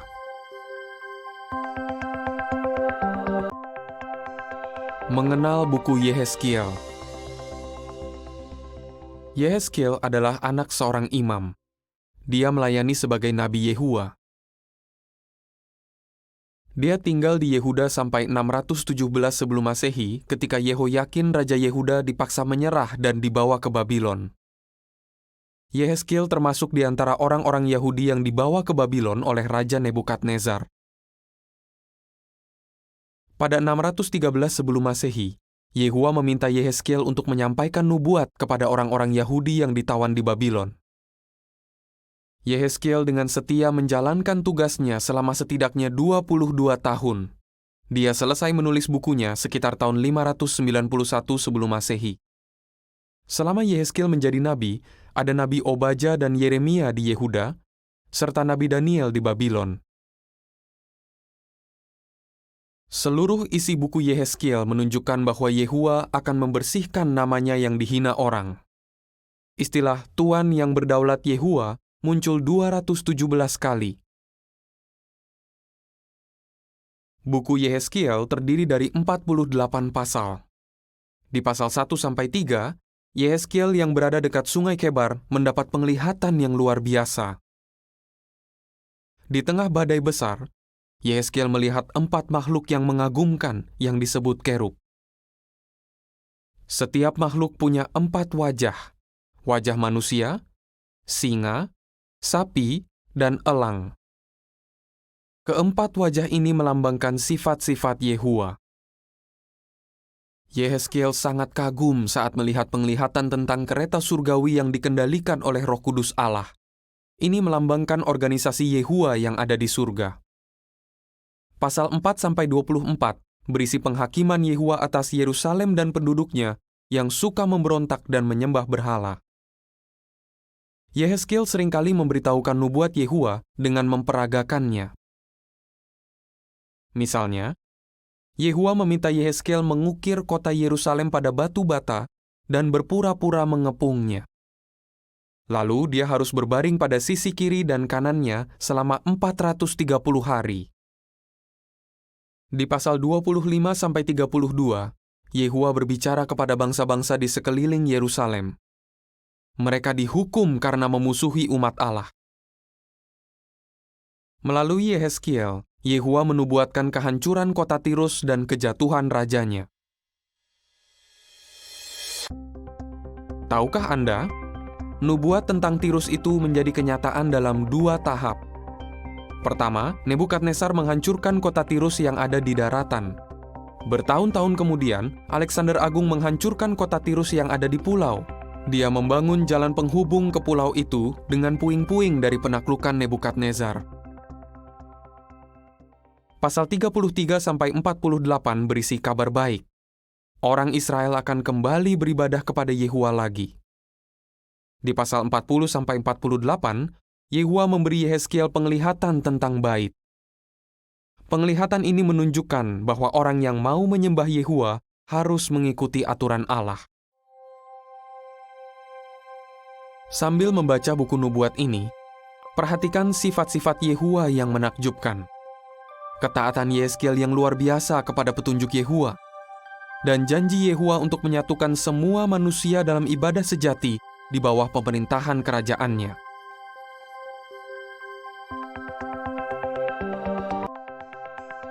Mengenal buku Daniel. Daniel menulis buku ini di Babylon. Saat muda, dia dibawa ke Babylon bersama bangsawan lain. Dia mungkin keluarga kerajaan. Belakangan, Daniel menjadi pejabat kerajaan Babylon, lalu menjadi pejabat media Persia. Di awal buku ini, Daniel menulis peristiwa yang terjadi mulai 618 sebelum Masehi, yaitu peristiwa saat dia masih muda. Buku ini selesai ditulis sekitar 536 sebelum Masehi. Obadja, Yehezkiel, dan Yeremia hidup sezaman dengan Daniel. Mereka hidup pada saat keadaan Israel sangat kacau, termasuk saat Yerusalem dihancurkan. Daniel menyaksikan Babylon dikalahkan media Persia dan melihat sisa umat Allah yang setia pulang ke Yerusalem.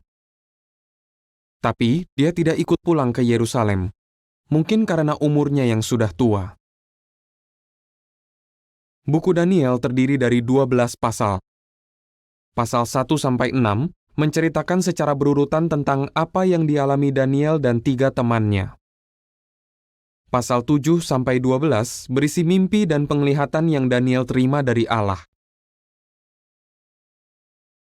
Pasal 1, 3, dan 6 menceritakan berbagai ujian kesetiaan yang berhasil dilewati Daniel dan 3 temannya. Meski masih muda, mereka menolak makanan dan minuman yang bisa membuat mereka dianggap najis oleh Allah. Lalu, 3 teman Daniel, yaitu Syadrak, Meshak, dan Abednego, tidak mau menyembah patung lambang pemerintahan Babylon, meski mereka harus dilempar ke ruang pembakaran. Bertahun-tahun kemudian, ada peraturan yang mengharuskan orang memohon kepada Darius saja. Meski begitu, Daniel tetap berdoa kepada Yehuwa, dan dia pun dilempar ke lubang singa. Sewaktu diuji, Daniel dan 3 temannya tetap setia kepada Yehuwa, dan Yehuwa melindungi mereka. Pasal 2 dan 4 menceritakan bagaimana Yehua membantu Daniel untuk bisa menjelaskan dua mimpi Raja Nebukadnezar. Setiap mimpi dari Allah itu menggambarkan peristiwa di masa depan. Mimpi pertama tentang patung besar yang terbuat dari berbagai logam. Patung ini menggambarkan kerajaan dunia yang punya pengaruh besar atas umat Allah. Peristiwa akhir di mimpi itu menggambarkan kehancuran semua kerajaan itu. Lalu, hanya kerajaan Allah yang akan memerintah bumi. Mimpi Nebukadnezar yang kedua tentang pohon yang tingginya sampai ke langit. Pohon itu ditebang, dan tunggulnya diikat selama 7 masa. Ini menggambarkan suatu kekuasaan akan dihentikan. Tapi karena tunggulnya tetap dibiarkan, kekuasaan itu akan dipulihkan. Pasal 5 menceritakan tentang jari tangan yang muncul dan menulis kata-kata di dinding istana, tempat Belshazzar Raja Babylon berpesta. Daniel memberitahu Belshazzar bahwa kata-kata itu berarti Babylon akan dikalahkan oleh Media dan Persia. Itu terjadi malam itu juga. Tahukah Anda? Sebagian besar buku Daniel ditulis dalam bahasa Aram. Bahasa Aram adalah bahasa sehari-hari pada zaman dulu. Bahasa Aram punya huruf yang sama dengan bahasa Ibrani. Pasal 7 dan 8 menceritakan penglihatan yang Daniel terima tentang binatang yang menggambarkan kekuasaan dan kejatuhan Babylon, Media Persia, Yunani, dan Roma. Diceritakan juga bahwa Yehua memberi putranya kerajaan yang abadi, yang akan menggantikan semua pemerintahan manusia. Pasal 9 menceritakan bahwa karena belajar firman Allah, Daniel tahu bahwa orang Yahudi akan segera dibebaskan.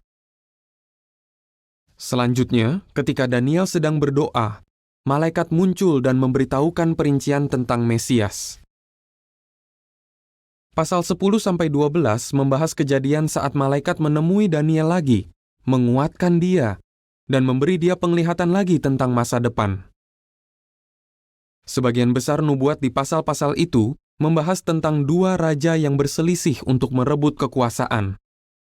Nubuat itu terus menjadi kenyataan sampai pada akhir masa itu. Malaikat meyakinkan Daniel bahwa Allah senang kepadanya dan berkata bahwa meski dia akan segera mati, dia akan dihidupkan lagi pada akhir masa itu. Sewaktu membaca buku ini, perhatikan bahwa Yehua sangat menghargai kesetiaan Daniel.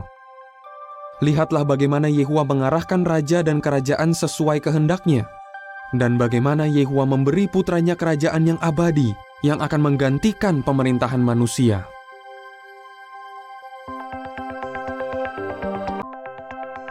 Mengenal buku Hosea. Hosea melayani sebagai nabi di kerajaan Israel 10 suku. Nubuat yang dia tulis terutama ditujukan untuk bangsa itu. Nabi Mika dan Yesaya hidup sezaman dengan Hosea. Mereka melayani di kerajaan Yehuda di selatan. Hosea memulai pelayanannya sebelum 804 sebelum Masehi, pada pemerintahan Raja Yeroboam kedua. Dia bernubuat selama kira-kira 60 tahun sampai sekitar 745 sebelum Masehi. Pada tahun itu, Hosea menyelesaikan buku yang menyandang namanya. Hosea bernubuat pada saat keadaan politik sangat kacau. 4 raja Israel dibunuh pada waktu itu. Buku Hosea terdiri dari 14 pasal. Pasal 1-3 berisi tentang kehidupan keluarga Hosea yang menggambarkan hubungan Yehua dan Israel. Yehua meminta Hosea menikahi seorang wanita yang akan beberapa kali berzina. Hosea pun menikahi Gomer yang akan tidak setia kepadanya. Pernikahan Hosea dan Gomer menggambarkan pernikahan Yehua dan Israel melalui perjanjian hukum Musa. Ketidaksetiaan Gomer menggambarkan ketidaksetiaan Israel kepada Yehua. Mereka menyembah allah-allah palsu dan mengadakan kerjasama politik dengan bangsa kafir. Pasal 3 berisi perintah Yehua kepada Hosea untuk menerima kembali istrinya yang tidak setia itu. Ini menggambarkan bahwa Yehua mau mengampuni bangsa Israel jika mereka bertobat dan mau menaati Yehua. Hosea bernubuat bahwa Israel akan mencari Yehua dan Daud raja mereka. Nubuat itu menjadi kenyataan saat Yesus menjadi raja di surga. Tahukah Anda, kerajaan Israel 10 suku di utara sering disebut Efraim atau Samaria. Efraim adalah suku utama dari kerajaan itu, dan Samaria adalah ibu kota kerajaan itu. Pasal 4-13 berisi penghakiman terhadap Efraim yang tidak setia. Itu menjadi kenyataan saat Asiria menaklukkan kerajaan Israel 10 suku, termasuk Samaria. Di pasal 14, Yehua mengundang bangsa Israel untuk kembali kepadanya. Ini membuat mereka yakin bahwa Yehua berbelas kasihan. Sambil membaca buku ini, perhatikan bagaimana Yehua menginginkan ibadah yang sepenuh hati, bagaimana Yehua mengampuni orang yang bertobat, dan bagaimana Yehua menepati janjinya untuk memberikan Raja Surgawi dari keturunan Daud.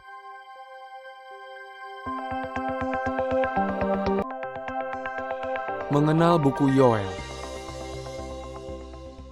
Yoel adalah nabi di kerajaan Yehuda dua suku pada abad ke-9 sebelum Masehi.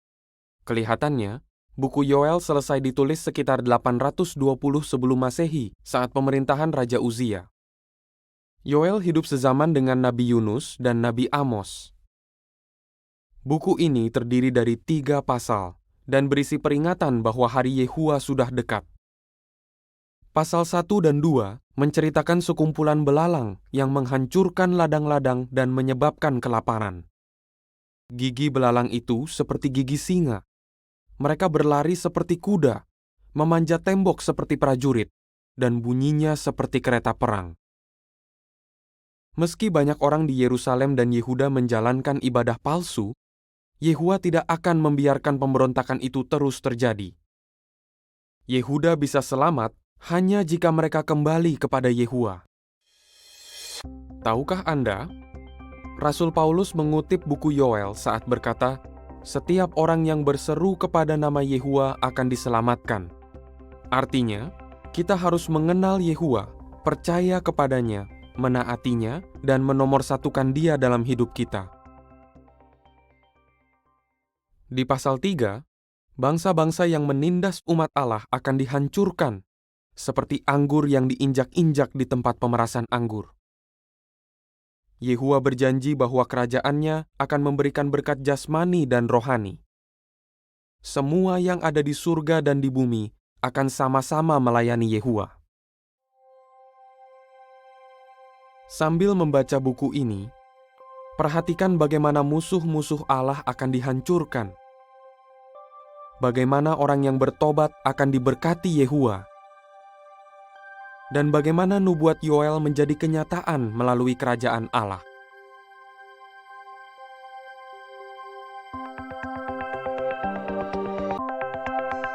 Mengenal buku Amos. Amos, seorang nabi yang menulis buku yang menyandang namanya, menjelaskan bahwa dulu dia adalah seorang gembala dan pengurus pohon ara hutan. Amos berasal dari Tekoa di daerah Yehuda. Kota itu ada di sebelah selatan Yerusalem. Yehua mengutus Amos untuk menjadi nabi di kerajaan Israel di utara. Amos bernubuat kira-kira antara 829 sampai 804 sebelum Masehi, selama pemerintahan Raja Yeroboam kedua. Buku ini selesai ditulis kira-kira 804 sebelum Masehi setelah dia kembali ke Yehuda. Amos hidup sezaman dengan Nabi Yunus, Yoel, dan Hosea. Buku Amos terdiri dari 9 pasal. Pasal 1 berisi berita penghakiman atas bangsa-bangsa di sekitar Israel. Pasal 2 menjelaskan tentang penghakiman atas Moab, Yehuda, dan kerajaan Israel 10 suku di utara. Pasal 3-6 berisi berita penghakiman atas Israel, karena bangsa itu menjalankan ibadah palsu dan selalu menolak teguran dari Allah. Bangsa Israel menjadi serakah dan materialistis. Para istri yang materialistis memaksa suami mereka untuk menindas orang kecil dan orang miskin. Pasal 7 dan 8 memperlihatkan berbagai penglihatan yang luar biasa. Amos melihat sekawanan belalang dan api yang sangat dahsyat. Lalu sebuah unting-unting menunjukkan seberapa jauh bangsa Israel dari Yehuwa. Terakhir, sekeranjang buah musim panas menunjukkan bahwa kehancuran Israel sudah dekat. Tahukah Anda, pada pertemuan Badan Pimpinan abad pertama, Yakobus, saudara tiri Yesus, mengutip buku Amos untuk menunjukkan bahwa Yehuwa akan mempersatukan orang Yahudi dan bangsa-bangsa lain. Di pasal 9, Yehuwa berjanji untuk membangun lagi pondok Daud yang mengarah kepada Yesus, Raja Kerajaan Allah. Sambil membaca buku ini, perhatikan bagaimana Yehuwa menggunakan orang yang sederhana untuk melakukan tugas yang penting. Bagaimana orang yang mengandalkan kekayaan dan mengabaikan Allah tidak akan berhasil. Dan bagaimana Yehuwa menubuatkan berdirinya kerajaan Mesias.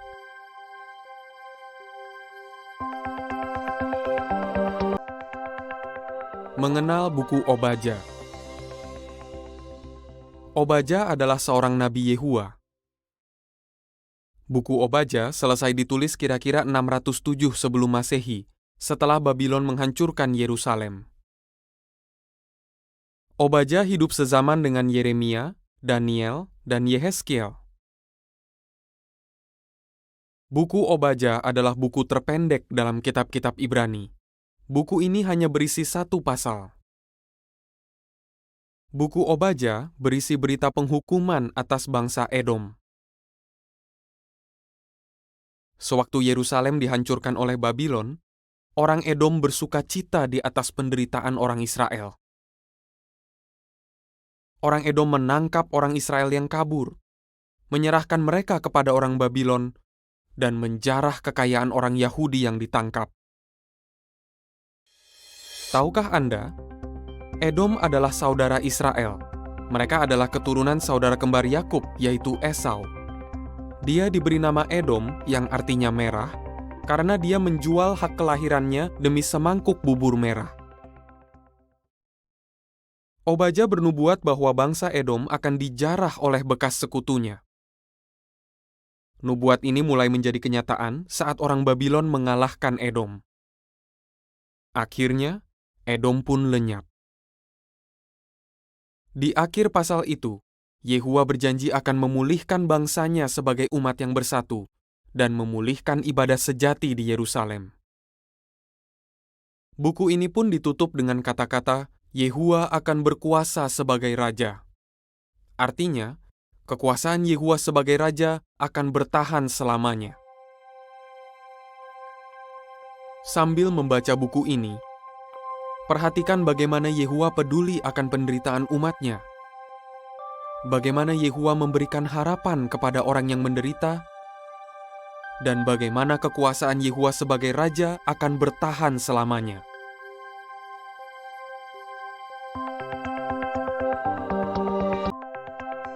Mengenal buku Yunus.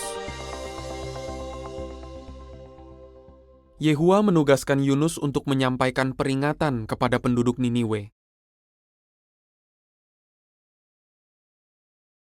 Yunus bernubuat selama masa pemerintahan Raja Yeroboam kedua di Israel. Yunus selesai menulis buku yang menyandang namanya ini sekitar 844 sebelum Masehi. Ini sekitar 100 tahun sebelum Asiria membawa Israel ke pembuangan, dan sekitar 200 tahun sebelum Nahum menubuatkan kehancuran Niniwe, ibu kota Asiria. Yunus hidup sezaman dengan Amos, yang juga bernubuat di kerajaan Israel sebelah utara, dan Yoel yang bernubuat di Yehuda. Buku Yunus terdiri dari 4 pasal. Pasal 1 dan 2 menceritakan bahwa Yunus mendapat tugas dari Yehuwa untuk pergi ke Niniwe. Tapi Yunus malah lari dari tugasnya dan pergi ke Tarsis. Akibatnya, Yehuwa menyebabkan badai yang hebat di laut. Yunus tahu bahwa badai itu terjadi karena dirinya, Jadi dia meminta agar para pelaut melemparnya keluar. Saat Yunus dilemparkan, badai itu pun reda. Yehua menyuruh seekor ikan besar menelan Yunus. Di dalam perut ikan, Yunus berdoa, dan Yehua mendengarkan doanya. Yehua menyuruh ikan itu untuk memuntahkan Yunus ke daratan. Tahukah Anda, Yesus bernubuat bahwa dia akan mati dan dibangkitkan pada hari ketiga. Dia menyebutnya tanda Nabi Yunus, karena Yunus dibebaskan dari ikan besar setelah 3 hari. Pasal 3 menjelaskan bagaimana Yunus menjalankan tugasnya. Dia menyampaikan pesan bahwa Niniwe akan dihancurkan. Tak disangka, orang Niniwe bertobat, dan Yehua pun tidak jadi menghukum mereka. Pasal 4 menceritakan bahwa Yunus bukannya senang karena orang Niniwe bertobat, dia malah marah. Dia lalu membuat sebuah pondok untuk melihat apa yang akan terjadi. Yehua menggunakan tanaman labu air dan ulat untuk mengajar Yunus tentang kasih dan kebaikan hati. Sambil membaca buku ini, perhatikan bagaimana Yunus mau dikoreksi dan menjalankan tugasnya. Bagaimana Yehua mau mengampuni orang Niniwe yang bertobat. Dan bagaimana Yesus menggunakan contoh Yunus untuk menjelaskan tentang kematian dan kebangkitannya yang menghasilkan kehidupan abadi di bawah kerajaan Allah.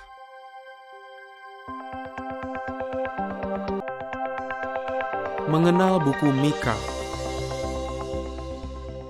Nabi Mika tinggal di desa Moreshet di Yehuda.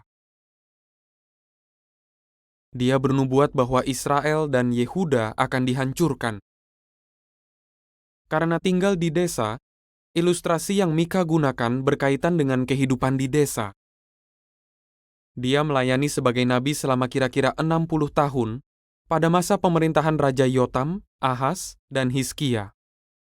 Buku Mika selesai ditulis di Yehuda kira-kira sebelum 717 sebelum Masehi. Nabi Mika hidup sezaman dengan Hosea dan Yesaya. Nubuat Mika tentang kehancuran Yerusalem menjadi kenyataan bertahun-tahun setelah dia meninggal. Tapi Mika mungkin masih hidup saat Samaria, ibu kota Israel, dihancurkan. Buku Mika terdiri dari 7 pasal. Pasal 1 dan 2 berisi tentang pemberontakan Israel dan Yehuda. Mereka berlaku tidak adil bahkan kepada wanita dan anak kecil. Yehua memperingatkan bahwa Samaria akan menjadi timbunan puing.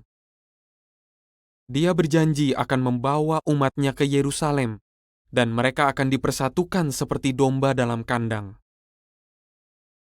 Pasal 3-5 berisi peringatan Mika kepada para pemimpin, para nabi palsu, dan para imam karena mereka jahat dan serakah.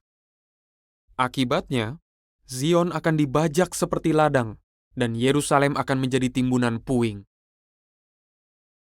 Mika juga bernubuat bahwa di hari-hari terakhir, orang-orang dari segala bangsa akan dipersatukan dalam ibadah yang benar, dan mereka akan pergi ke gunung tempat rumah Yehua berada.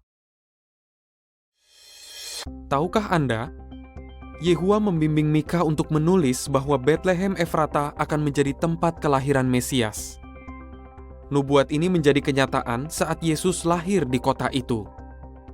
Nubuat ini dicatat di Mika 5 ayat 2. Pasal 6 dan 7 menceritakan tentang bangsa Israel yang tidak menaati Yehua.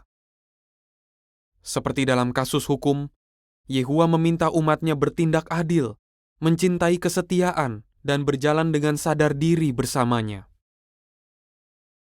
Tapi para pedagang mengabaikan hukum Allah dan tidak jujur kepada saudara mereka saat menggunakan timbangan.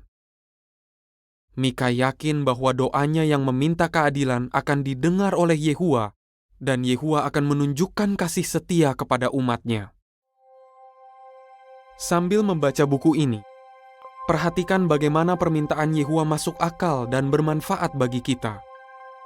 bagaimana Mika percaya bahwa Yehuwa akan menghukum orang jahat, dan bagaimana ibadah yang benar akan dipulihkan melalui kerajaan Allah.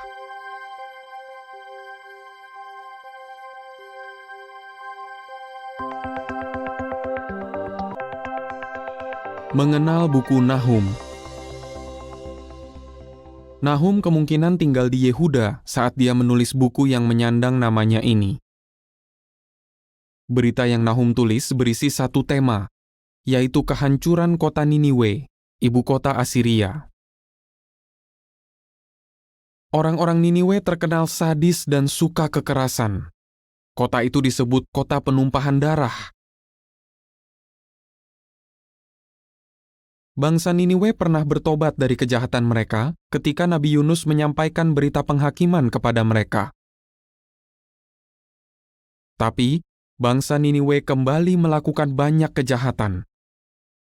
Sekitar 2 abad setelah Yunus bernubuat, Yehuwa menyuruh Nahum menyampaikan berita penghukuman lagi kepada mereka. Buku Nahum selesai ditulis kira-kira sebelum 632 sebelum Masehi. Pada tahun itu, kota Niniwe dihancurkan. Nahum hidup sezaman dengan Nabi Zefanya dan Nabi Yeremia. Buku Nahum terdiri dari 3 pasal. Pasal 1 berisi berita penghakiman yang disampaikan oleh Nahum untuk kota Niniwe. Kota itu beserta semua berhalanya yang terbuat dari kayu, batu, dan logam akan dihancurkan. Ini adalah kabar baik bagi orang Yehuda. Mereka terbebas dari musuh yang kejam dan bisa merayakan berbagai perayaan tanpa gangguan. Tahukah Anda? Niniwe didirikan oleh Nimrod, pendiri kerajaan pertama setelah air bah. Pasal 2 dan 3 berisi penjelasan terperinci tentang kehancuran Niniwe. Niniwe adalah kota berbenteng yang dikelilingi tembok tinggi dan parit. Tapi, Nahum bernubuat bahwa pintu-pintu air sungai akan terbuka dan istananya akan hancur lebur. Kata-kata itu menjadi kenyataan pada 632 sebelum Masehi saat banjir merusak kota itu. Ini memudahkan pasukan Babylon dan Media untuk mengepung dan menghancurkan kota itu. Semua perkataan Yehuwa yang disampaikan melalui Nahum menjadi kenyataan.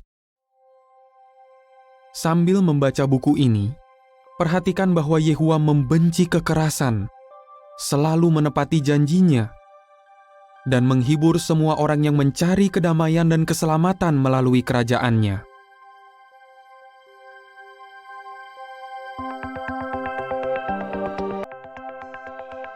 Mengenal buku Habakuk. Habakuk melayani sebagai nabi di Yehuda. Di akhir buku ini terdapat kata-kata kepada pemimpin musik, diiringi alat-alat musikku yang bersenar. Jadi Habakuk mungkin adalah pemusik di bait. Dia selesai menulis buku yang menyandang namanya ini sekitar 628 sebelum Masehi, kira-kira 20 tahun sebelum kehancuran Yerusalem. Dia hidup sezaman dengan Yeremia yang juga melayani di Yehuda. Buku Habakuk terdiri dari 3 pasal. Pasal 1 dan 2 berisi percakapan antara Habakuk dan Yehuwa. Habakuk khawatir tentang kekerasan, penindasan, dan ketidakadilan yang sering terjadi di Yehuda. Yehuwa berkata bahwa dia akan menggunakan orang Kaldea untuk menghukum bangsa Yehuda. Yehuwa meyakinkan Habakuk bahwa penghakiman atas Yehuda tidak akan terlambat. Lalu, orang Kaldea juga akan dihukum karena perbuatan mereka yang kejam dan jahat. Tahukah Anda? Pada zaman Habakuk, bait Yehuwa ada di Yerusalem, dan dinasti Daud sudah memerintah selama lebih dari 4 abad tanpa gangguan. Jadi, orang Yahudi tidak menyangka bahwa Allah akan membiarkan orang Kaldea menyerang kota kudus itu. Pasal 3 berisi doa Habakuk yang disampaikan dalam bentuk nyanyian perkabungan. Dalam doanya, Habakuk menyebutkan berbagai bukti kuasa Yehuwa. Meski Habakuk tertekan dengan situasi di sekitarnya, dia tetap menunjukkan iman kepada Yehuwa. Habakuk mengatakan, "Aku akan bergembira karena Yehuwa. Aku akan berbahagia karena Allah keselamatanku." Sambil membaca buku ini, perhatikan bagaimana Yehuwa peduli terhadap penderitaan umatnya. Bagaimana iman dapat membantu kita bertekun dengan sukacita, dan bagaimana penghakiman Yehuwa melalui kerajaannya tidak akan terlambat.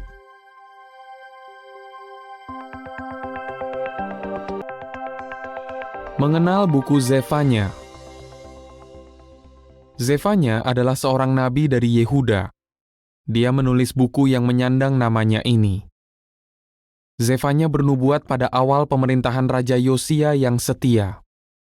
Buku ini selesai ditulis sebelum 648 sebelum Masehi, yaitu beberapa tahun sebelum Nahum dan Habakuk menulis buku mereka, dan lebih dari 40 tahun sebelum kehancuran Yerusalem pada 607 sebelum Masehi.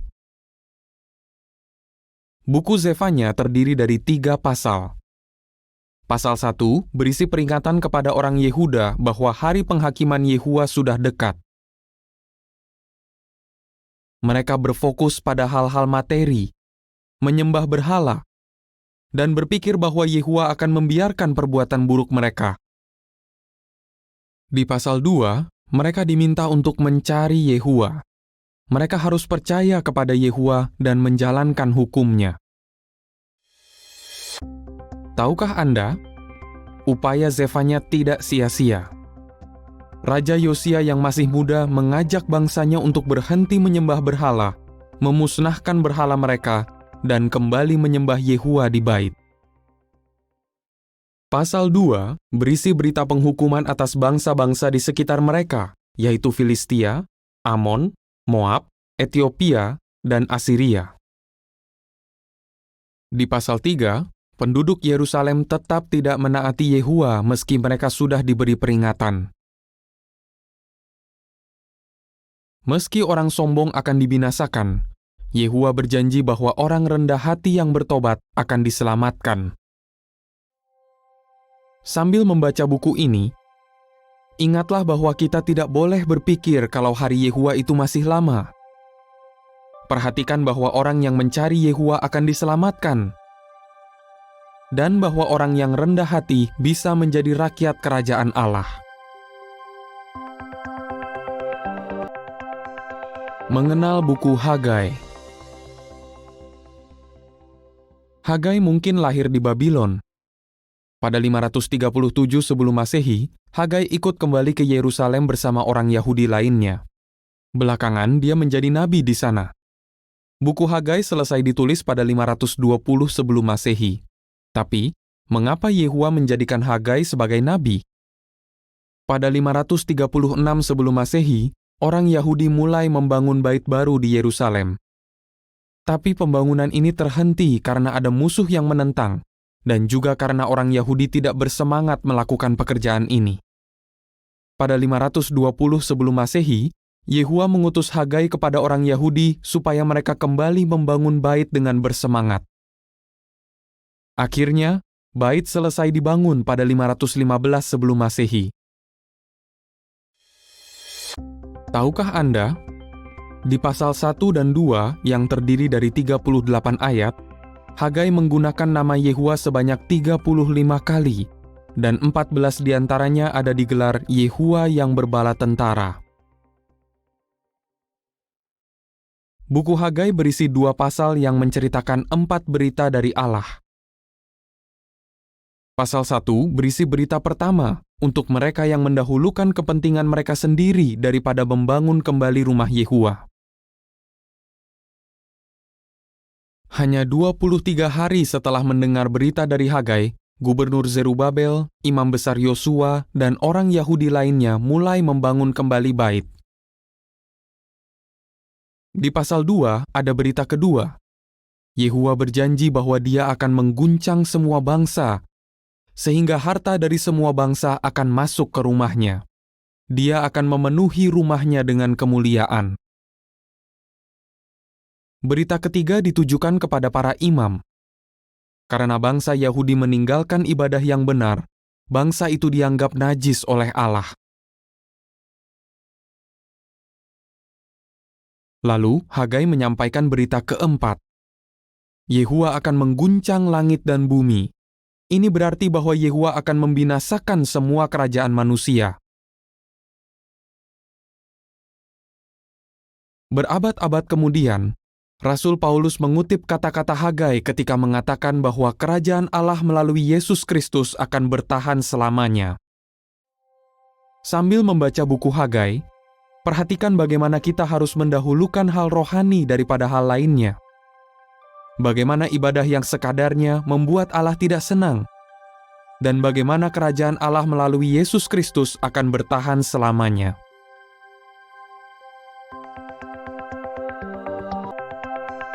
Mengenal buku Zakaria. Zakaria mulai bernubuat di Yerusalem sekitar 520 sebelum Masehi, 17 tahun setelah bangsa Israel kembali dari Babylon. Dia bernubuat setidaknya selama 2 tahun dan menyelesaikan buku yang menyandang namanya ini sekitar 518 sebelum Masehi. Dia hidup sezaman dengan Nabi Hagai. Pembangunan kembali Bait Yehua tidak berjalan lancar. Bagi banyak orang, kelihatannya Yehua sudah meninggalkan kota itu. Orang Yahudi tidak bersemangat dan hanya mementingkan kenyamanan pribadi. Yehua mengutus Zakaria dan Hagai kepada orang Yahudi supaya mereka kembali membangun bait dengan bersemangat, meski ada banyak tantangan. Tahukah Anda, Bait Salomo selesai dibangun hanya dalam sekitar 7 tahun. Sebagai perbandingan, saat Zakaria menulis bukunya, pembangunan kembali bait belum selesai, walaupun sudah berlangsung selama sekitar 20 tahun. Buku Zakaria terdiri dari 14 pasal. Pasal 1-6 berisi tentang rangkaian penglihatan yang meyakinkan bahwa Allah mendukung pembangunan kembali bait dan bahwa ibadah yang murni akan dipulihkan. Misalnya penglihatan tentang seorang wanita yang bernama Kejahatan. Dia dimasukkan ke dalam wadah dan dibawa ke tempat yang jauh oleh 2 wanita bersayap. Ini menunjukkan bahwa kejahatan tidak boleh ada di antara umat Yehua. Pasal 7 dan 8 mendesak umat Allah agar adil terhadap orang miskin dan menunjukkan kasih setia serta belas kasihan kepada semua orang. Pasal 10 menunjukkan bahwa Yehua senang terhadap orang yang bertobat. Zakaria juga mencatat beberapa nubuat penting tentang Kristus. Dia menubuatkan bahwa calon raja kerajaan Allah akan masuk ke Yerusalem dengan kemenangan dan menunggang seekor keledai. Zakaria menubuatkan bahwa gembala yang benar dari Allah akan dikhianati demi 30 keping perak. Zakaria juga menubuatkan perincian tentang kematian Mesias. Pasal 14 menceritakan bahwa Yehua membuat sebuah lembah besar. Lembah ini memaksudkan tempat berlindung bagi umatnya dan tempat ibadah yang murni. Sambil membaca buku ini, perhatikan bagaimana kehendak Yehua pasti terlaksana meski ada tantangan. Bagaimana Yehua menceritakan tentang calon raja kerajaannya, dan bagaimana orang yang setia dilindungi dalam lembah perlindungan.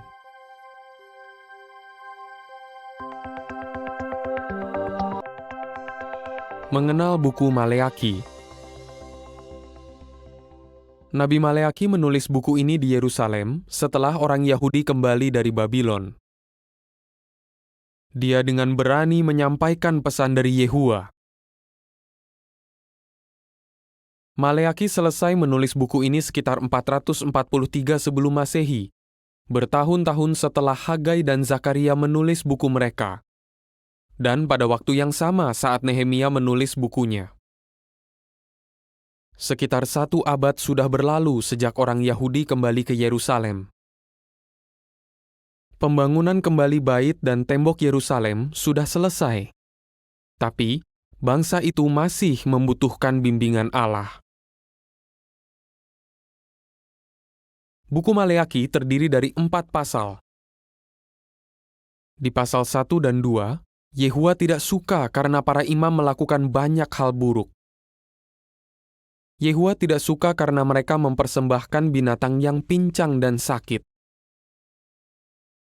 Para imam membiarkan orang-orang melakukan hal buruk. Para pria menceraikan istri mereka dan menikahi wanita-wanita kafir. Yehua sangat membenci perbuatan itu. Pasal 3 menjelaskan bahwa akan ada nabi yang mempersiapkan jalan untuk Mesias. Mesias, utusan untuk perjanjian, akan datang dan membersihkan bait. Yesus melakukannya dengan mengusir para pedagang yang serakah keluar dari bait. Tahukah Anda? Maleakhi berkata bahwa Nabi Elia akan datang. Padahal Elia sudah lama meninggal saat Maleakhi menulis buku ini. Yesus memberitahukan bahwa Yohanes Pembaptis adalah Elia yang disebutkan buku Maleakhi. Di pasal 4, Maleakhi bernubuat tentang matahari yang membawa kebenaran.